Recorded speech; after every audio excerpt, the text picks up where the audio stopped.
El camión de los migrantes asfixiados, la caja cerrada al sol y los nombres que nadie quiso leer. En una carretera perdida del norte de México, el sol de mediodía caía como un castigo sobre el asfalto agrietado. Los tráileres pasaban de vez en cuando, levantando nubes de polvo que quedaban flotando sobre los arbustos resecos, como si también ellos estuvieran atrapados en el calor. A un lado de la carretera, casi pegado al cerro, estaba el pequeño pueblo de San Miguel del Desierto. Unas cuantas calles, casas de bloc sin pintar, un kiosco viejo y una gasolinera que servía más como punto de encuentro que como negocio rentable. En ese pueblo vivía Marta, una mujer de 40 y tantos, piel tostada por años de sol, manos marcadas por detergente barato, mirada cansada pero firme. Trabajaba limpiando en la gasolinera y en la oficina de la empresa de transporte Rutas del Norte, que tenía su patio de maniobras justo a la salida del pueblo. Todos la conocían como la señora Marta, la que siempre estaba con un trapo colgado en el hombro y un balde cerca, barriendo lo que otros dejaban tirado. Muy pocos sabían que, detrás de esa rutina, Marta cargaba con una ausencia. Su hermano menor, Julián, que se había ido como migrante hacia Estados Unidos en un camión hacía 10 años, y nunca más regresó ni llamó. Antes de seguir, te pido algo sencillo. Si estas historias de migrantes olvidados, cajas cerradas al sol y mujeres humildes que se niegan a aceptar el silencio oficial te acompañan en la noche mientras trabajas o viajas, suscríbete al canal para que no te pierdas ninguna. Y cuéntame en los comentarios desde qué ciudad, pueblo o país estás escuchando esta historia.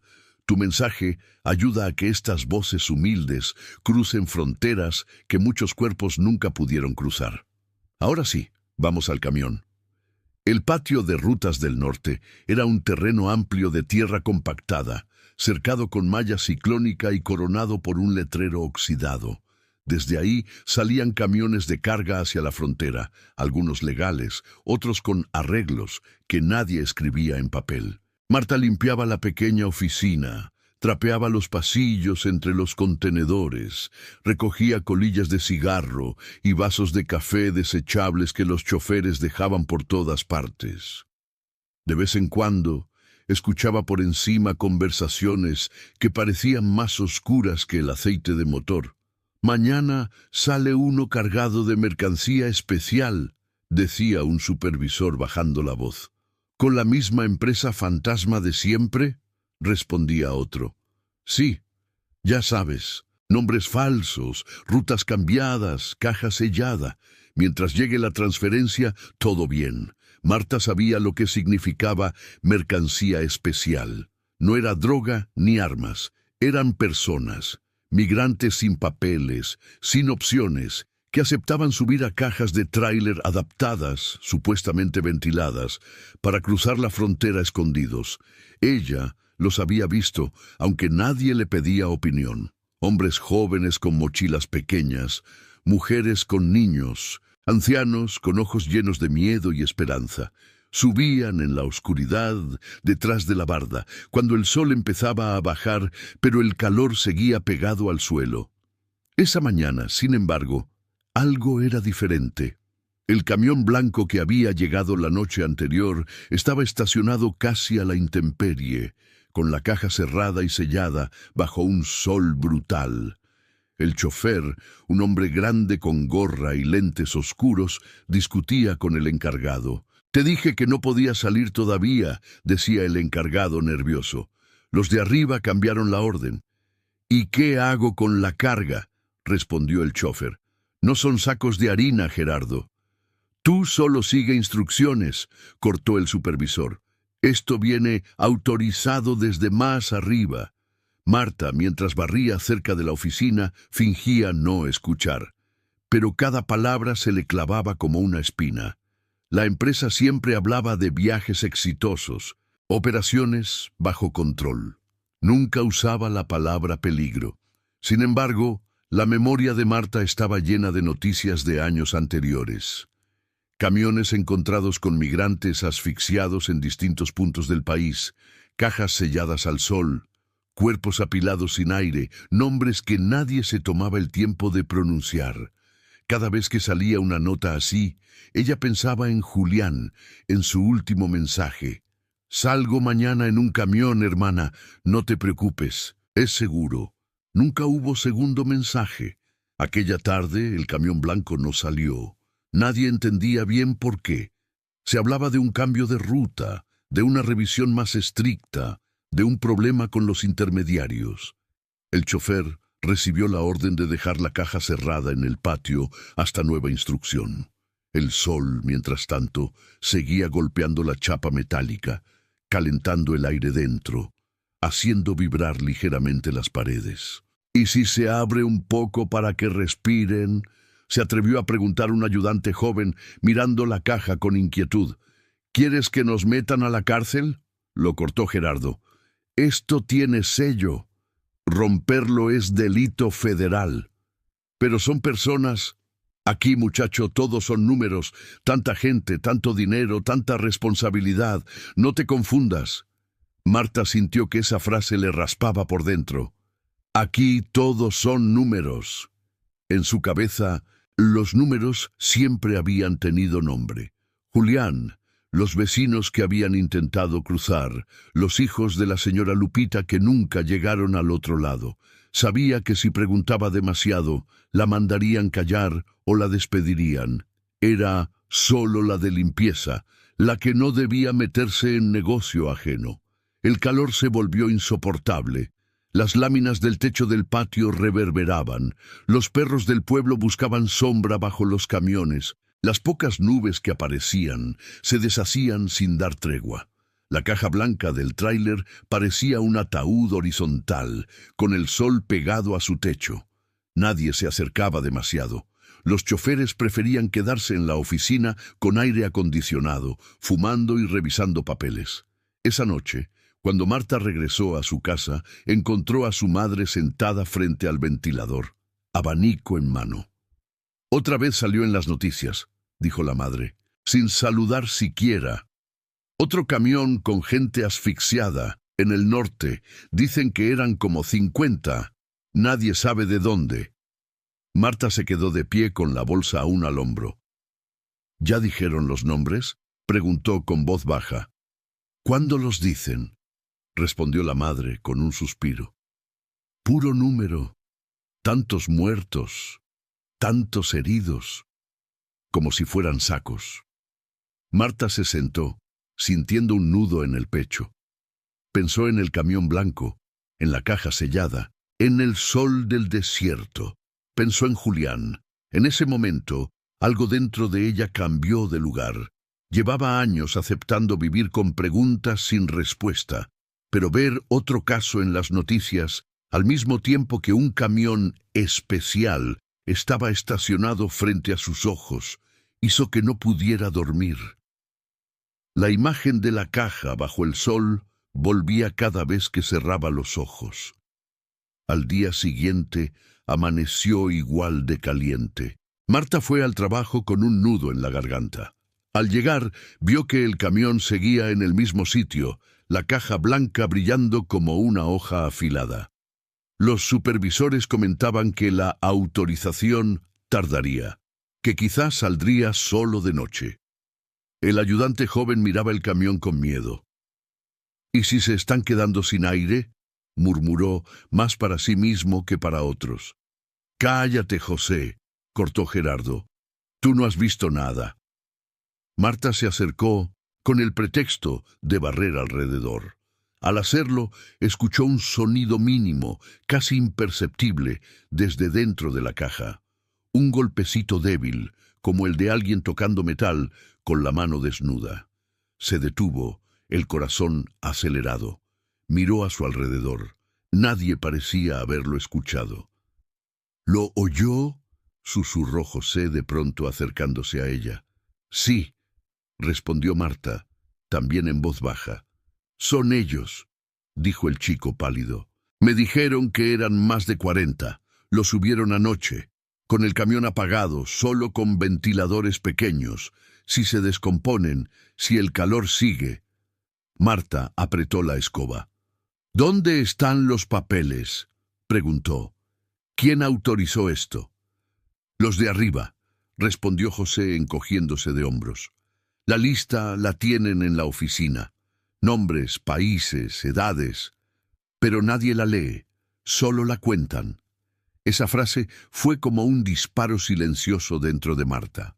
Nombres, pero nadie los lee. Recordó los papeles de Julián, el contrato improvisado, la promesa de seguridad. Todo se había convertido en ausencia. Por primera vez en años, decidió que no iba a quedarse solo mirando. Esperó hasta que Gerardo y el chofer salieran a comer y la oficina quedara casi vacía.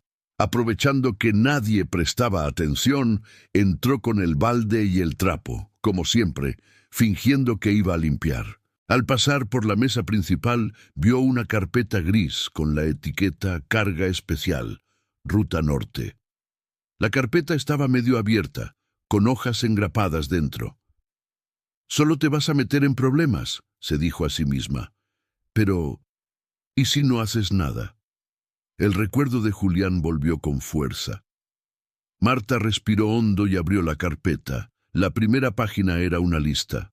Columna de nombres, edades, país de origen, Honduras, Guatemala, El Salvador, México. Al lado un número, total 47 personas. Más abajo la anotación fría, caja sellada, no abrir hasta destino, responsables, empresa X, intermediarios, Iki. Ni una palabra sobre el calor, ni sobre el riesgo. Marta empezó a leer los nombres en voz baja, uno por uno, como si estuviera rezando. Rosa Ávila, 19 años, Pedro García, 34, José Miguel Hernández, 22. Las letras temblaban frente a sus ojos. Cada nombre tenía un cuerpo detrás, una historia, una familia que quizá estaba esperando noticias. Ahí, sin embargo, eran solo líneas en una hoja. De repente, un nombre la hizo detenerse. Julián González, 30 años, México. No era su hermano. El apellido era distinto. La edad no coincidía. Aún así, el nombre la golpeó como recuerdo de todo lo que había quedado sin explicación. Marta sintió ganas de llorar. En lugar de eso, cerró los ojos un instante y siguió leyendo. No quería que esos nombres pasaran delante de ella como números. Quería grabarlos. En ese preciso momento, Gerardo entró en la oficina. «¿Qué haces ahí, Marta?», preguntó, con la voz cargada de impaciencia. Ella cerró la carpeta rápido, aún con los ojos húmedos. «Perdón, jefe», dijo. «Estaba limpiando la mesa, se me abrió la carpeta». Él se acercó. Le quitó la carpeta de las manos, la miró de arriba abajo. «No es asunto tuyo», murmuró. «Tú dedícate a trapear». Salió llevándose la carpeta sin imaginar que, en unos pocos segundos, una señora de limpieza había leído algo que él jamás se había dignado a mirar con atención. Ese día, los golpes en la chapa de la caja fueron haciéndose más débiles. A media tarde, el sonido cesó casi por completo. José, el ayudante, miraba el camión con ojos de pánico. Marta sentía una náusea creciente. Cuando por fin llegó la autorización, el sol ya estaba bajando. Los responsables decidieron mover el camión hasta un punto escondido de la carretera, alegando que era más seguro hacer el traslado real lejos de miradas curiosas. Ninguno quiso saber si la mercancía seguía viva. Lo importante era cumplir lo pactado con los intermediarios. Durante el breve trayecto hasta la salida del pueblo, el chofer percibió algo. No había ruidos dentro de la caja. Ningún golpe. Ninguna voz. Un silencio pesado lo acompañaba. «Oye, Gerardo», dijo, nervioso, «¿y si...?» «No preguntes», cortó el supervisor. «Aquí no pasó nada». Sin embargo, alguien iba a preguntar. No ahí, en ese círculo de poder y miedo, sino en otro lugar. en una casa humilde, frente a un ventilador viejo, con un cuaderno sobre la mesa y una mujer decidida a no permitir que el silencio oficial fuera la última palabra.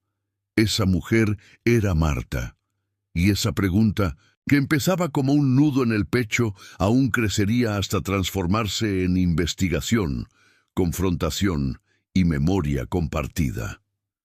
Porque el camión de los migrantes asfixiados no sería, para ella, solo una noticia repetida en la televisión. Sería el punto de partida de una historia entera que nadie quiso escribir, hasta que una señora de limpieza decidió que esos nombres merecían ser leídos en voz alta. Marta no dejó que ese silencio se quedara solo en el patio de maniobras ni en la caja del tráiler. Se lo llevó a casa, pegado al pecho, como si fuera un peso físico que la obligaba a encorvarse al caminar. Esa noche casi no habló con su madre. Apenas calentó frijoles, puso tortillas sobre el comal y miró fijamente la llama azul que salía irregular del quemador. Cada chispa que saltaba le recordaba los golpes que ya casi no se escuchaban en la chapa del camión. Mientras su madre se dormía en la silla, vencida por el cansancio y el ruido monótono del ventilador viejo, Marta abrió un cuaderno escolar que guardaba desde hacía años. En la primera página, escrita con letra firme, estaba el nombre de su hermano, Julián Ramírez, desaparecido en ruta al norte, hace 10 años. Al lado, la fecha aproximada. El número de teléfono del intermediario que les había prometido que todo era seguro, y una dirección en la frontera que nunca pudieron confirmar. Pasó la mano sobre esa hoja como quien acaricia una tumba.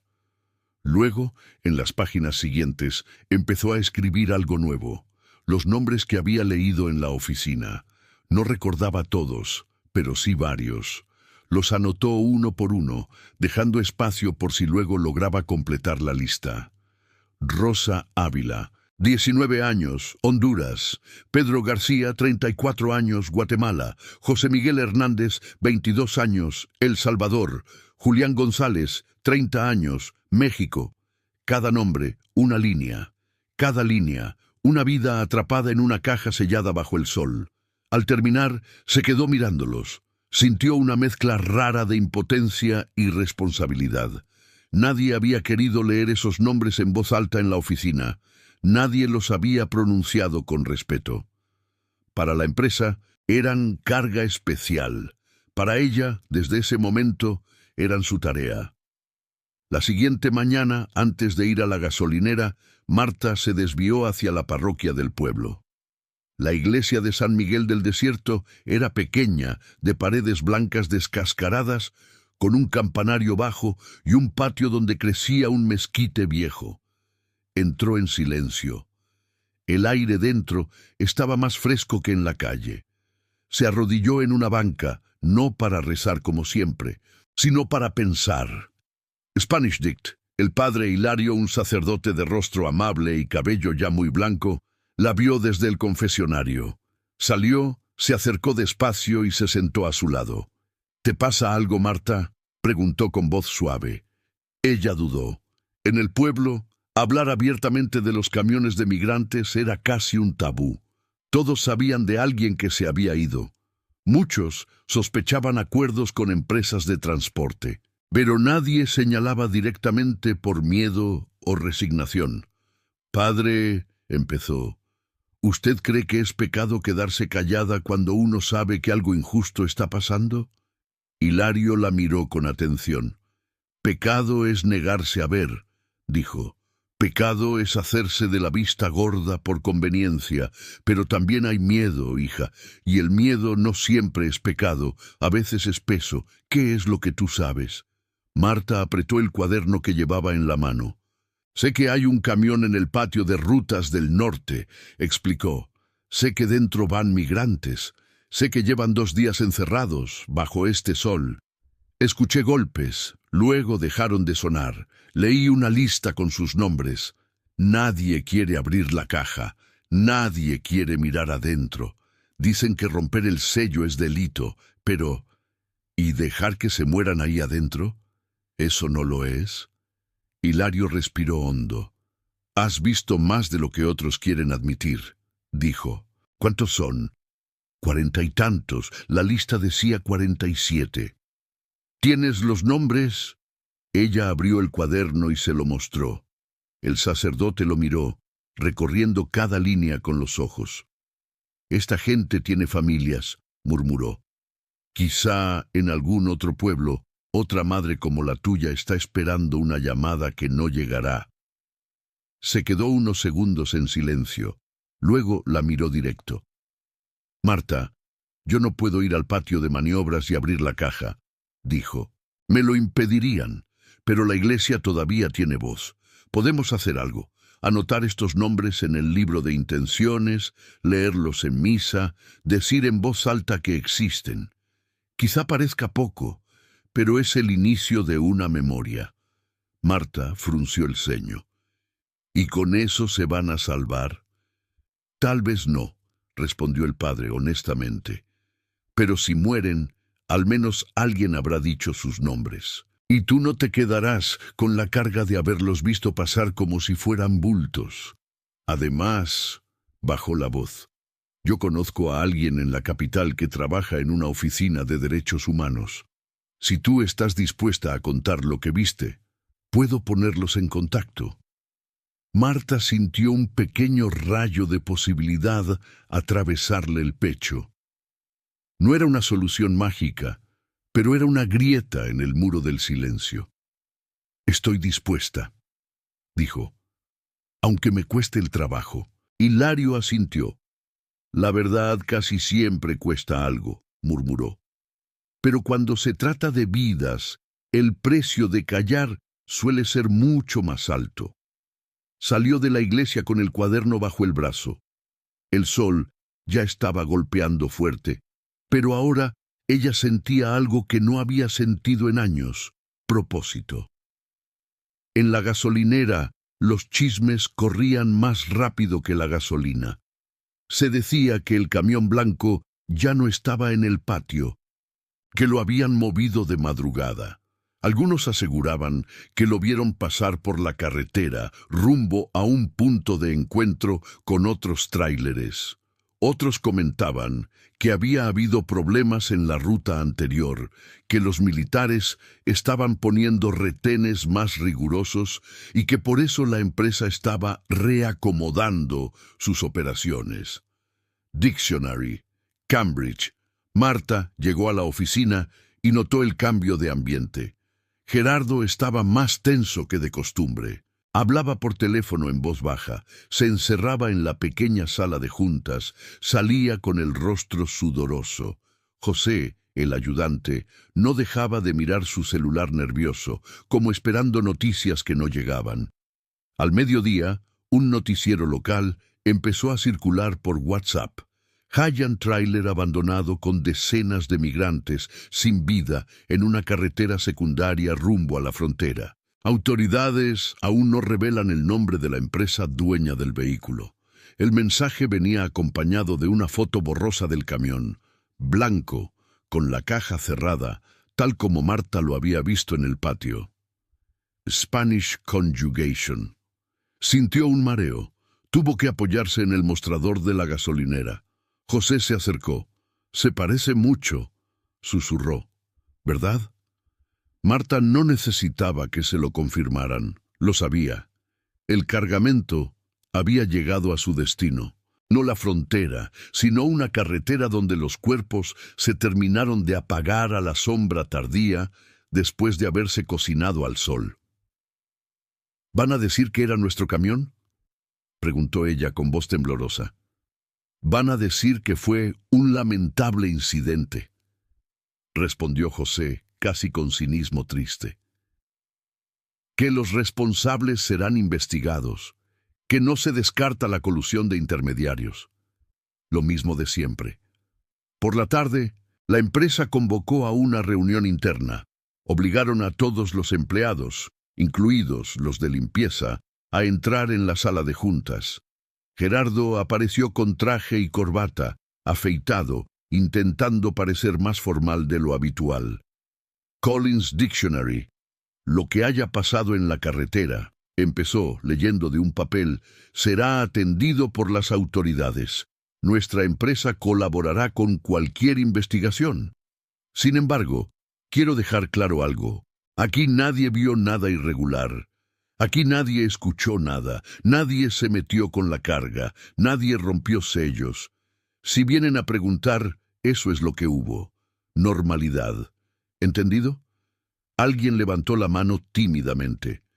¿Y las personas que iban adentro? Preguntó. ¿No se nos va a decir nada de ellas?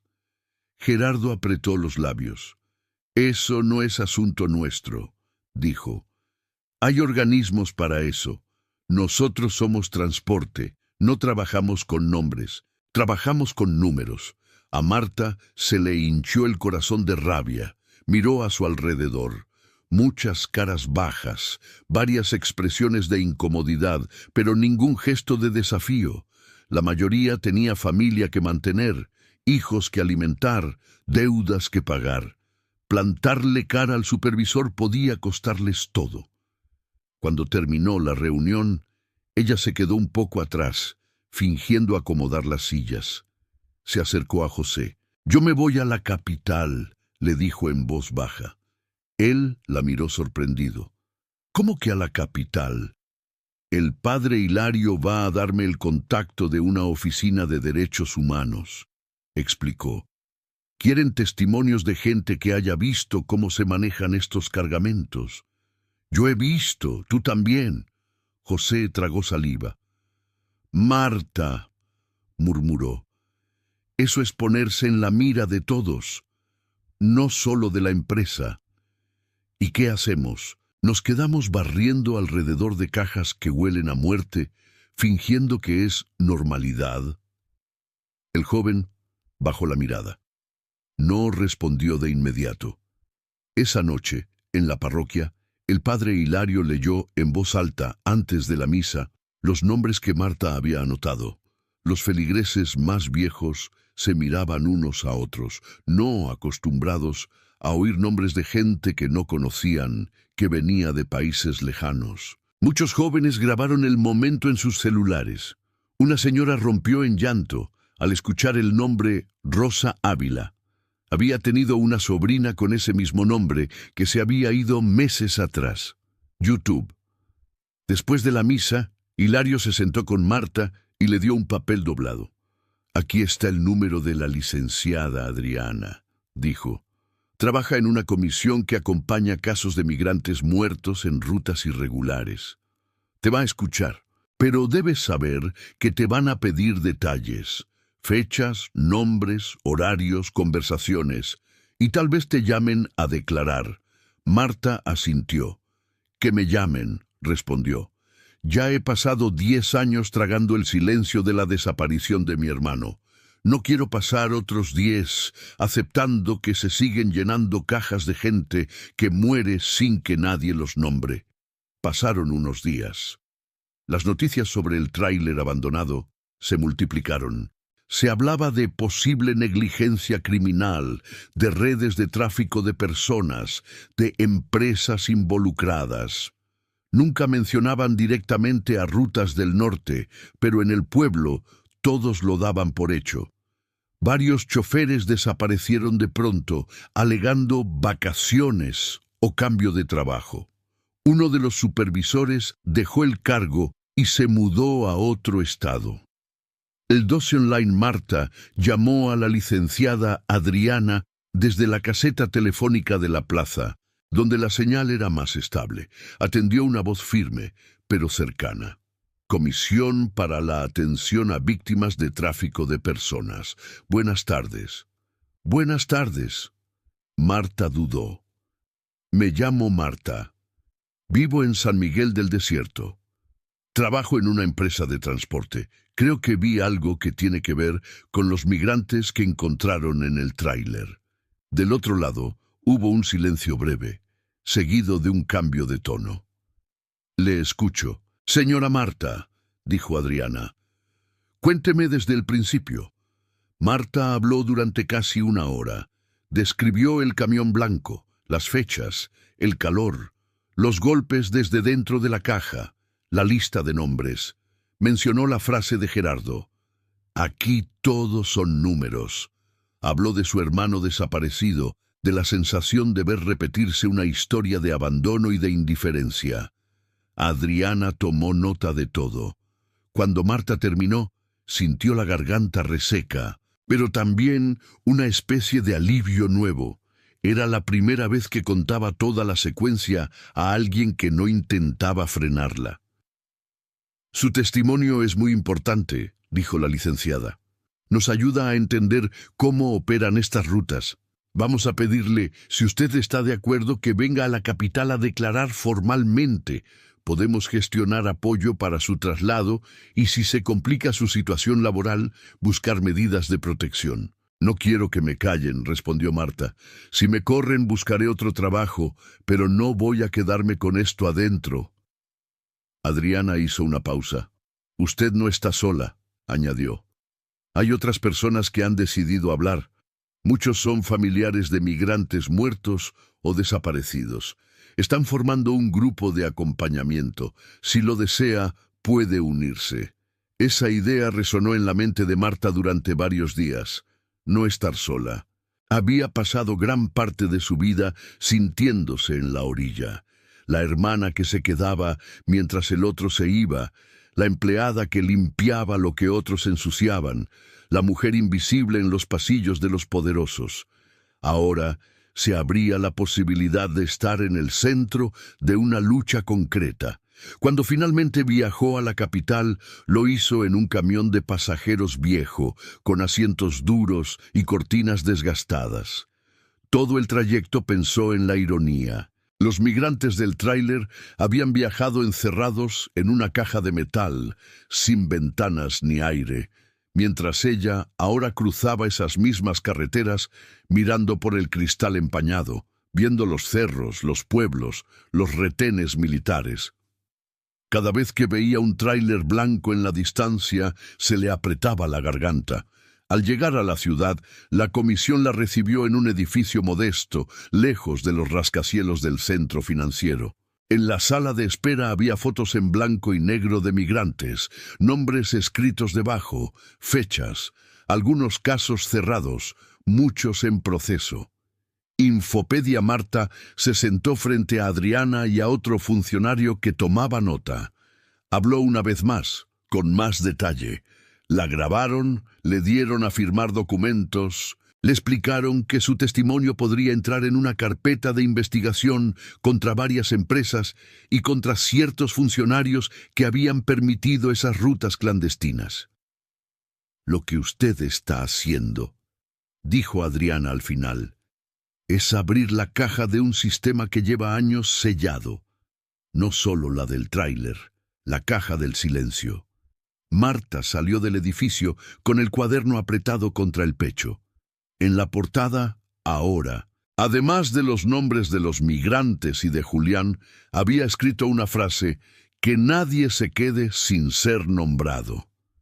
A partir de ese día, su vida empezó a dividirse en dos tiempos.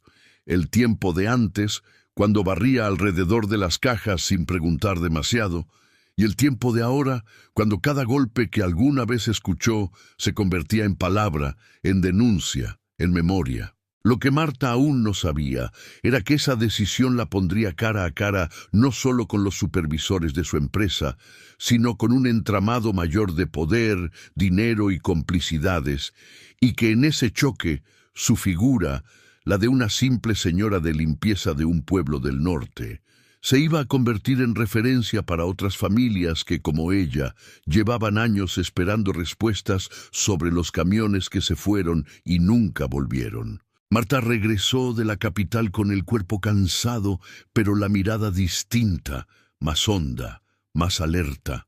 El autobús la dejó en la carretera principal y ella caminó hasta San Miguel del Desierto con su cuaderno apretado contra el pecho, como si fuera un pequeño escudo de papel.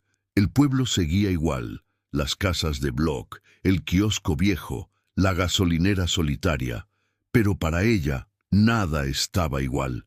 Había visto otras familias, otros rostros que cargaban el mismo tipo de dolor. Había escuchado historias de camiones, de rutas, de abandonos, y ahora entendía que su experiencia no era un caso aislado, sino parte de una sombra larga que cruzaba todo el norte del país. Su madre la recibió en la puerta con el delantal puesto y los ojos llenos de preguntas. «¿Te trataron bien allá?», preguntó sin preámbulos. «Sí, mamá», respondió Marta entrando. «Me escucharon, escribieron todo, dijeron que mi testimonio va a ser parte de una carpeta grande». La madre frunció el ceño. «Carpetas, siempre carpetas. Ojalá algún día esas hojas sirvan para algo más que para llenar archiveros». Marta dejó el cuaderno sobre la mesa. «Esta vez no quiero que se quede solo en una oficina», dijo. «También va a servir aquí, en el pueblo». Esa noche, después de que su madre se durmió, Marta abrió de nuevo el cuaderno y añadió un título en una de las páginas: «San Miguel del Desierto, historias que nadie quiso escribir».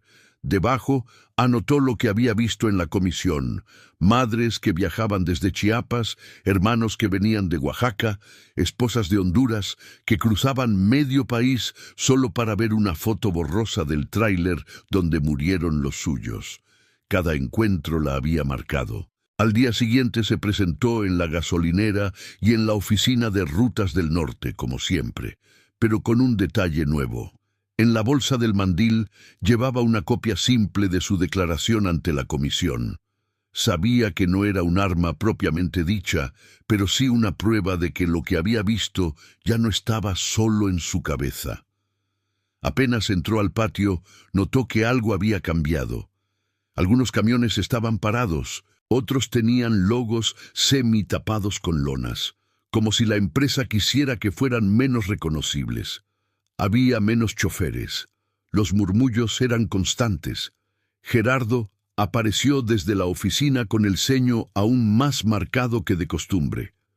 «Marta, ven», ordenó sin saludar. La llevó a la pequeña sala donde acostumbraban hacer reuniones improvisadas. Cerró la puerta. «Me llegó un rumor», empezó él, cruzando los brazos. «Dicen que fuiste a la capital, que hablaste con una oficina de víctimas, o no sé qué. ¿Es cierto?» Marta sostuvo su mirada. «Es cierto». «¿Y qué les dijiste?» «Lo que vi aquí», respondió ella. El camión blanco, la caja sellada, los golpes, la lista de nombres, la orden de no abrir. El rostro de Gerardo se tensó aún más. «¿Estás consciente de que eso puede meternos en problemas a todos?» «Estoy consciente de que ya estamos en problemas desde el momento en que dejamos que esa gente se asfixiara en la caja», contestó Marta con calma, pero sin retroceder. «Hay 47 familias esperando explicaciones. No solo números, personas». Gerardo caminó de un lado a otro nervioso. «Mira, Marta», bajó la voz. «Tú eres la de limpieza. No eres responsable de decisiones de logística. Nosotros seguimos órdenes de arriba. Tú, al decir todo eso, te estás poniendo en la línea de fuego y nos arrastras. Me arrastraron ustedes cuando me obligaron a entrar en aquella sala de juntas a escuchar que aquí nadie vio nada», replicó ella. «Cuando dijeron que trabajaban con números, no con nombres.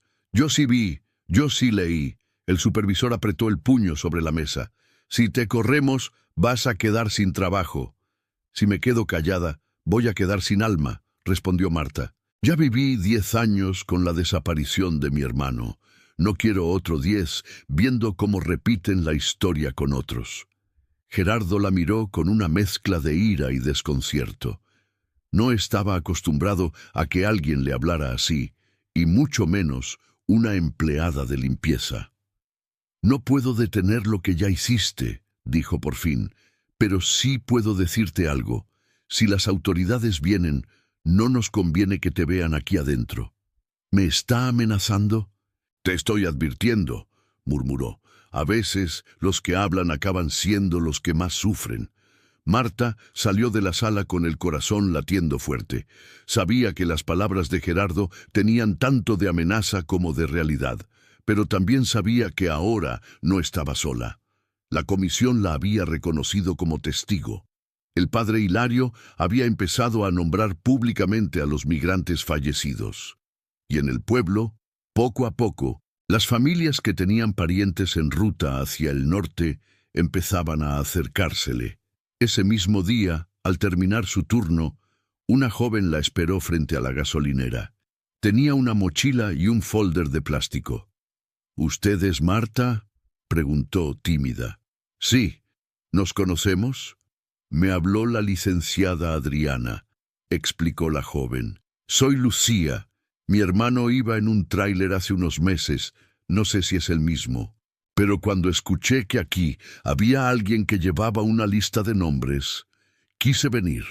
Marta la invitó a sentarse en una banquita de cemento a un lado de la gasolinera, donde el sol pegaba menos. —Cuéntame de tu hermano —dijo. Lucía abrió el folder.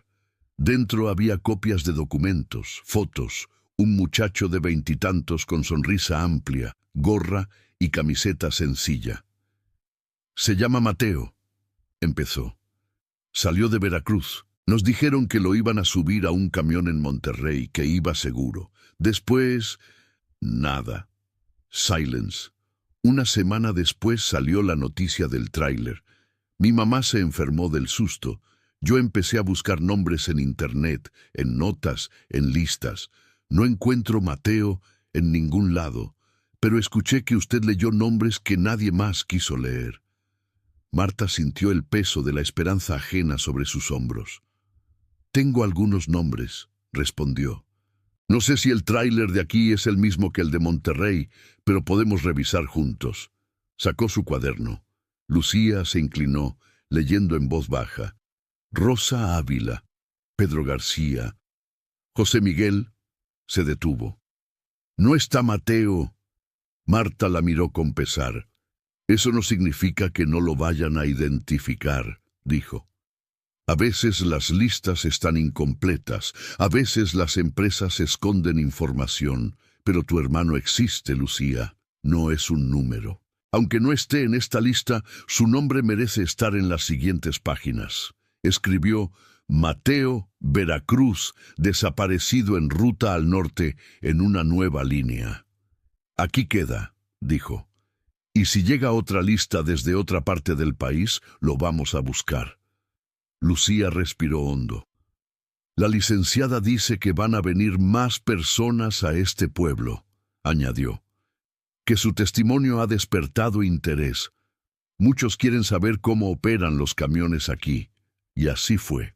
Con el paso de las semanas, San Miguel del Desierto, que siempre había sido un lugar olvidado incluso para los mapas, empezó a recibir visitas inesperadas. Periodistas de medios pequeños, integrantes de colectivos de búsqueda de desaparecidos, estudiantes que hacían investigaciones sobre migración, representantes de organizaciones que acompañaban familias. No llegaban en caravanas multitudinarias ni con grandes cámaras, pero su presencia se notaba. La gasolinera se convirtió en punto de encuentro. Bajo el techo de lámina, al lado de las bombas, Marta se sentaba con su cuaderno y escuchaba historias. Cada persona le hablaba de un hijo, un hermano, un padre, una pareja que se había subido a un camión similar al del tráiler blanco y nunca más había dado señales de vida. Ella anotaba nombres, países, fechas. El cuaderno se iba llenando. Nunca pensé que una señora de limpieza pudiera reunir tantos nombres, le dijo un periodista de voz suave mientras la entrevistaba. ¿Por qué lo haces? Marta miró el horizonte caliente. Porque nadie más lo hizo, respondió. Porque vi la lista tirada en una mesa y entendí que esos nombres iban a terminar en un archivo muerto. Porque llevo 10 años con el nombre de mi hermano flotando sin lugar y sé lo que duele eso. La presencia de gente externa empezó a inquietar más a la empresa. Rutas del Norte intentó controlar la narrativa. Pegaron en la entrada un comunicado que hablaba de compromiso con la legalidad, colaboración con las autoridades, rechazo frontal a cualquier práctica que ponga en riesgo la vida de las personas. En el pueblo, muchos lo leyeron con escepticismo. Una tarde, llegaron al patio 2 camionetas oficiales con logos discretos del gobierno estatal. Se bajaron 3 personas, 2 hombres y una mujer, vestidos formales, portapapeles en mano. Gerardo los recibió, sudando, pero sonriendo nervioso. «Bienvenidos», dijo. «Como les mencioné por teléfono, aquí todo está en regla. Lo del tráiler fue una lamentable confusión de rutas». Uno de los funcionarios lo miró con calma. «También nos interesa hablar con el personal», respondió, «con choferes, con auxiliares y con la señora de limpieza. Nos han dicho que ella vio cosas importantes». Gerardo endureció la mandíbula. «La señora de limpieza no está involucrada en logística. Está involucrada en haber escuchado golpes donde otros escucharon silencio», corrigió la funcionaria. «Nos gustaría hablar con ella. Marta, desde la gasolinera, vio las camionetas y supo que el momento había llegado. Un pequeño temblor le recorrió las manos, pero respiró hondo. Ya había hablado en la capital, podía hacerlo aquí». En una sala improvisada, con una mesa sencilla y 3 sillas, los funcionarios se sentaron frente a ella. Gerardo intentó quedarse en la habitación, pero uno de ellos le pidió que esperara afuera. «Queremos que nos cuente exactamente lo que vio y oyó los días previos al hallazgo del tráiler», dijo la funcionaria. «Sin prisas». Marta habló. Describió el calor, la caja blanca, el sonido de los golpes, las conversaciones, la lista de nombres. Mencionó a José, el ayudante, que había oído los mismos golpes y le había dicho que eran más de 40. Contó cómo la reunión interna los obligó a decir que nadie había visto nada. Cuando terminó, uno de los hombres cerró su carpeta. «Su testimonio confirma varias cosas que estamos investigando», afirmó.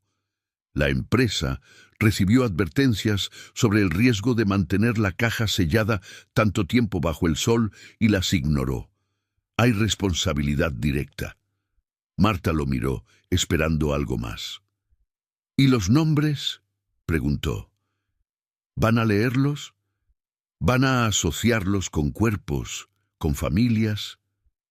La funcionaria asintió. «Estamos trabajando en eso. No es rápido, pero su cuaderno», miró el objeto sobre la mesa, «puede ayudar. La noticia de que las autoridades habían escuchado a la señora de limpieza corrió por el pueblo. Algunos la miraban con respeto nuevo, otros con miedo, como si se hubiera atrevido a pisar un terreno donde los de abajo no debían meterse. Esa noche, Lucía y otras personas del colectivo de familias se reunieron con Marta en la casa parroquial. Habían recibido un mensaje de la licenciada Adriana. Su testimonio estaba siendo usado para presionar al gobierno a revelar el nombre de la empresa involucrada en el caso del tráiler y a reconocer públicamente la lista de los migrantes fallecidos. «Si lo logran», dijo Lucía, «muchas familias van a poder saber por fin en qué camión murieron sus hijos». «No es la justicia completa», añadió otra mujer mayor, «pero es un inicio». Marta las escuchó, y en su interior se mezclaban la esperanza y la cautela. Sabía que los procesos oficiales podían ser lentos, diluidos, pero también sabía que cada paso contaba. Poco tiempo después, una conferencia de prensa en la capital anunció lo que ellas esperaban. El gobierno reconocía que una empresa de transporte había estado implicada en el caso del tráiler abandonado y que, gracias al testimonio de personal de base, sin mencionar nombres, se había identificado negligencia. Además, se prometía publicar una lista con los nombres de las personas fallecidas, para que las familias pudieran iniciar procesos de identificación y repatriación. Cuando la lista oficial salió, días más tarde, Marta se sentó frente al televisor con su cuaderno abierto. En las noticias, la conductora empezó a leer algunos nombres. No todos, pero suficientes para que muchos en distintos países sienten que por fin alguien pronunciaba a sus muertos. Entre esos nombres apareció uno que hizo que Marta contuviera la respiración. Mateo Sánchez, originario de Veracruz. Lucía, que en ese momento estaba en la parroquia con otras mujeres, recibió la noticia por un mensaje. Rompió a llorar, pero no era solo dolor. Era también ese alivio duro de tener al menos la confirmación.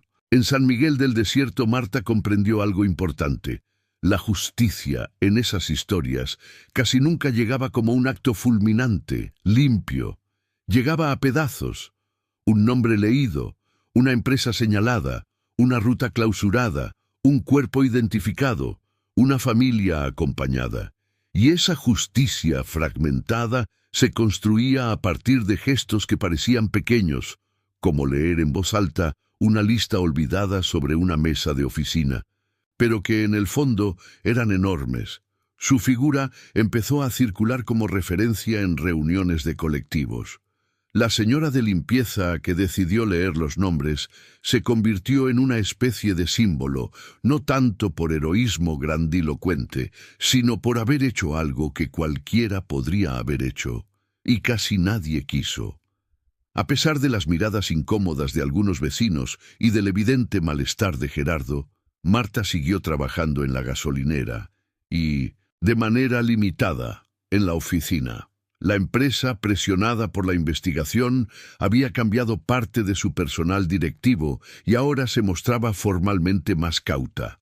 Sin embargo, Marta ya no confiaba en comunicados ni en promesas corporativas. Su confianza estaba en los cuadernos, en las voces de las familias, en las misas donde se leían nombres, en las reuniones donde se compartían mapas y rutas. Con el tiempo, otros pueblos cercanos empezaron a hacer algo similar, parroquias que leían nombres, señoras que anotaban datos, jóvenes que organizaban talleres sobre derechos de migrantes. La historia del camión de los migrantes asfixiados, de la caja cerrada al sol, ya no era solo una noticia de horror, se había transformado en una memoria activa que impulsaba a más gente a no voltear la cara hacia otro lado. Marta, cada vez que añadía un nuevo nombre a su cuaderno, pensaba en Julián. Nunca encontraron un documento oficial que lo ligara a un camión específico, ni una lista donde apareciera su nombre completo. Pero en la última página del cuaderno, ella escribió una frase: por los que murieron en cajas selladas y por los que aún no sabemos dónde quedaron, aquí se escribe lo que nadie quiso escribir. Una señora de limpieza lee lo que nadie quiso leer. Y así, en un pueblo perdido del norte de México, donde el sol seguía cayendo como castigo sobre el asfalto agrietado y los tráileres seguían cruzando la carretera levantando polvo, una mujer humilde había logrado abrir, aunque fuera un poco, la caja del silencio. No detuvo todos los camiones, no salvó todas las vidas, pero convirtió números anónimos en nombres pronunciados. Y ese gesto pequeño cambió para siempre la forma en que su comunidad miraba los vehículos blancos que pasaban rumbo al norte. Marta empezó a notar que, aunque los camiones seguían cruzando la carretera rumbo al norte, algo había cambiado en la forma en que la gente los miraba. Ya no eran solo siluetas de metal, ruido de motor, nubes de polvo. Eran recordatorios silenciosos de los nombres que ella había leído, de los cuerpos que se habían apagado sin aire, de las familias que ahora podían señalar un tráiler y decir: «Ahí murió mi hijo», pero al menos alguien lo nombró. Las visitas al pueblo no cesaron. Cada tanto llegaba algún colectivo, alguna organización, algún periodista independiente. No siempre estaban las cámaras grandes ni los titulares ruidosos, pero sí la disposición de escuchar. En una de esas visitas, un grupo de jóvenes universitarios propuso algo que Marta nunca había imaginado: hacer un mural en la pared lateral de la gasolinera. No un mural bonito para atraer turistas, no había turistas en San Miguel del Desierto, sino un muro de memoria. «Queremos pintar los nombres que usted ha ido anotando», explicó una de las chicas. «No todos cabrán, pero sí muchos. Que la carretera sepa quiénes han quedado en ella». Marta se quedó en silencio un instante. Pensó en los nombres que había escrito con letra apretada en su cuaderno, en las familias que habían llorado al escuchar por primera vez a sus muertos en voz alta, en la empresa que había intentado borrar los rastros detrás de un comunicado frío. «Si los pintan», dijo, «que no los pinten como lista de muertos. Píntenlos como lista de vidas, con colores, no como lápidas, sino como banderas». Durante varios días el muro se fue llenando. Bajo el sol del norte, mientras el calor seguía golpeando la chapa de los tráileres, las letras se alzaban en colores vivos: rojo, azul, verde, amarillo. Cada nombre tenía debajo el país de origen, la edad, cuando se conocía: hombres, mujeres, jóvenes, ancianos, México, Honduras, Guatemala, El Salvador.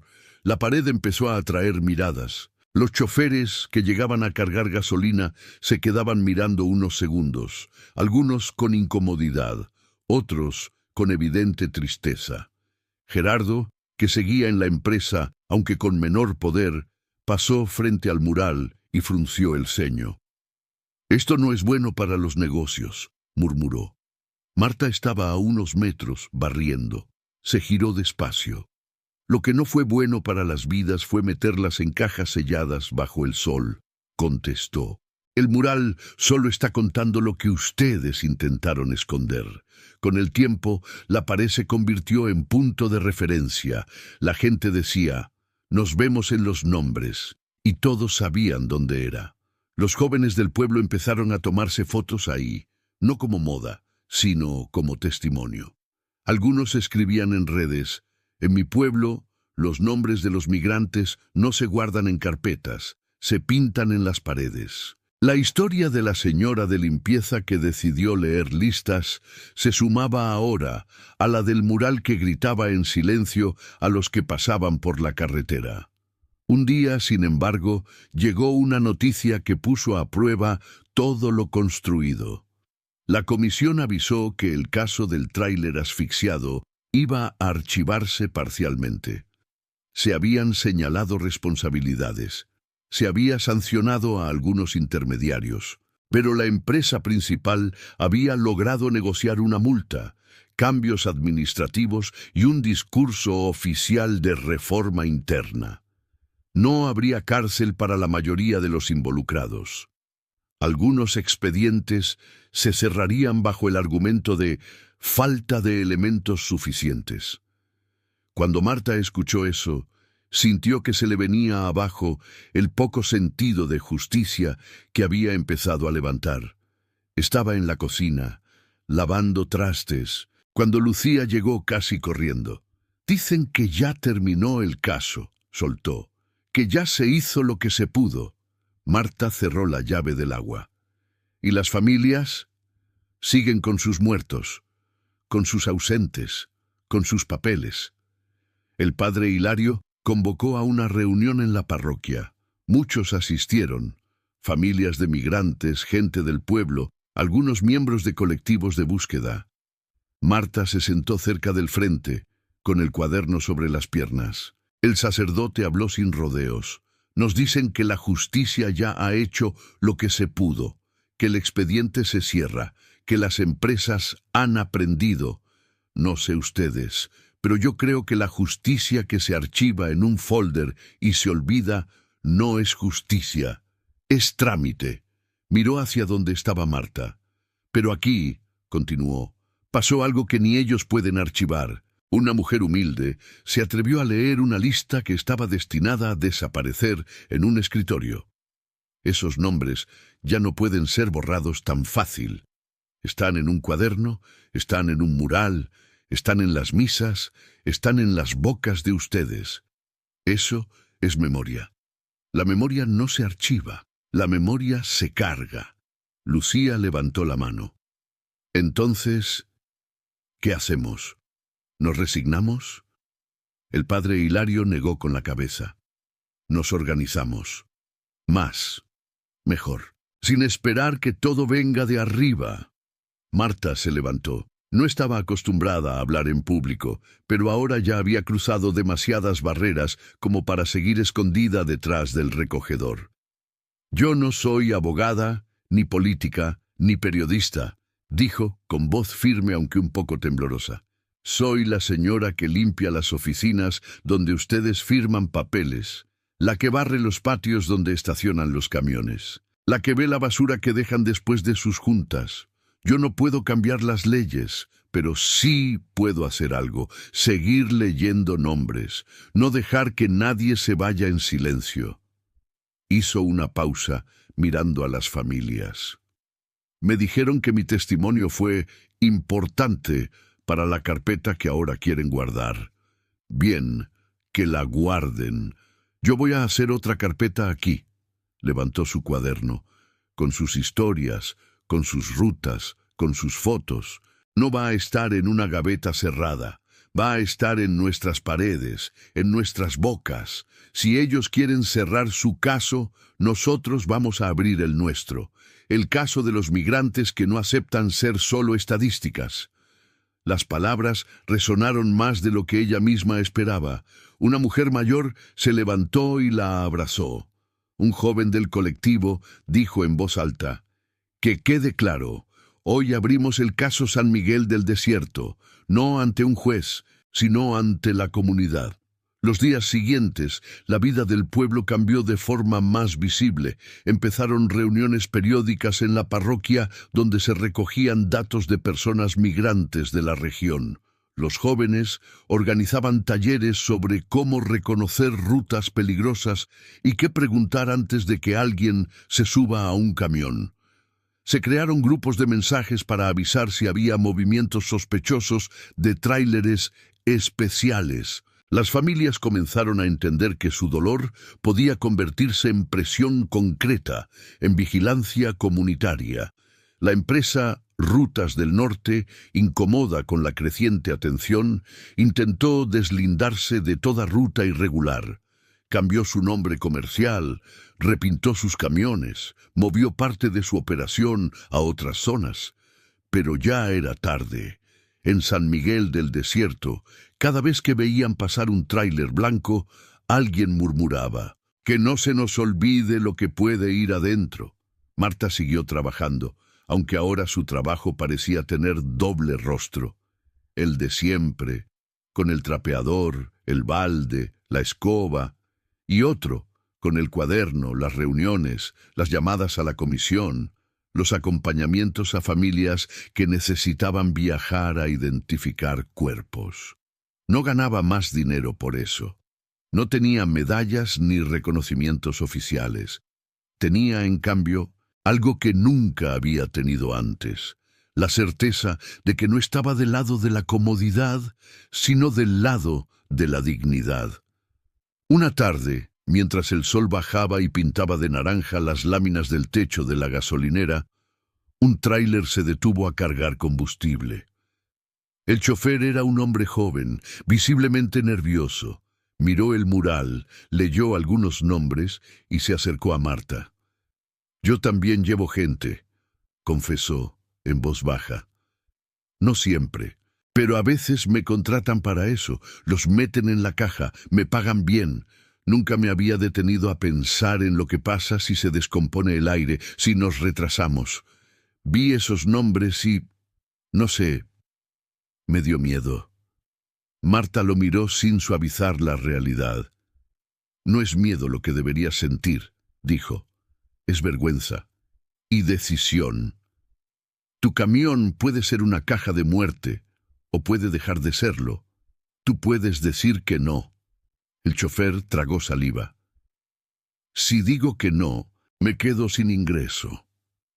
Si dices que sí, puede que un día tu tráiler aparezca en la televisión, abandonado, con cuerpos adentro, y entonces ya no será solo tu ingreso el que esté en juego, será tu conciencia. El hombre se quedó callado. Al irse, le lanzó una última mirada al muro de nombres. Nadie podía saber qué decidiría después, pero esa conversación sembraba algo. La idea de que la cadena de complicidades no era abstracta, sino hecha de personas concretas que podían elegir. Esa noche, Marta se sentó en la banca frente a su casa, donde el aire corría un poco mejor. Abrió su cuaderno por la última página. Había espacio para unas cuantas líneas más. Dudó unos segundos, luego escribió: San Miguel del Desierto, año en que dijeron que ya se había hecho lo posible. Aquí seguimos, haciendo lo que ellos no quisieron hacer, recordar. Mientras haya un tráiler en la carretera y un nombre sin pronunciar, esta historia no termina. Miró la frase, respiró profundo. Por primera vez, en lugar de cerrar el cuaderno, lo dejó abierto sobre la mesa. Sabía que vendrían nuevas historias, nuevos nombres, nuevos dolores. Sabía que el norte seguiría siendo ruta de migración, de esperanza y de riesgo.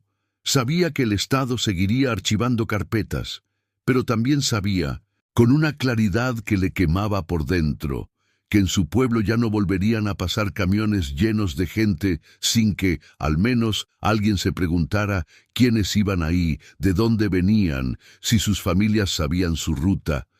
El final no era un cierre perfecto, ni una justicia total, ni una paz garantizada. El final fuerte estaba en otra parte, en la decisión irreversible de una mujer humilde de no volver a mirar la chapa de un tráiler como simple metal, sino como posible tumba, y de actuar en consecuencia. Mientras el sol del norte se escondía detrás del cerro y los últimos camiones del día cruzaban levantando polvo, la figura de Marta, la señora de limpieza, quedaba ahí, pequeña pero firme, con su cuaderno abierto y la mirada hacia la carretera. En un país donde tantos expedientes se cierran sin respuesta, ella había elegido que la historia de los migrantes asfixiados no se cerrara nunca del todo, sino que se convirtiera en memoria viva, incómoda, luminosa.